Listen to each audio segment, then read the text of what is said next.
Hi friends, இன்றைக்கி super and ஹெல்த்தியான ஒரு பாயாசம் ரெசிபி பார்க்கலாமா? நம்ம இன்றைக்கி சகப்பாவில் வச்சு தான் பாயாசம் செய்ய போகிறோம்.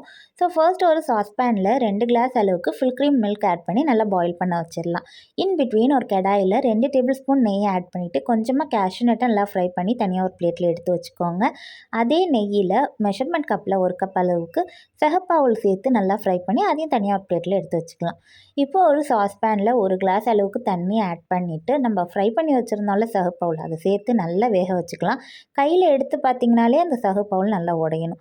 அந்த அளவுக்கு வெந்து வந்ததுக்கப்புறம் எந்த மெஷர்மெண்ட் கப்பில் நீங்கள் அவல் எடுத்திங்களோ அதே மெஷர்மெண்ட் கப்பில் 1 கப் அளவுக்கு வெல்லமும் எடுத்து அந்த தண்ணியிலேயே சேர்த்து நல்லா கொதிக்க வச்சிடலாம்.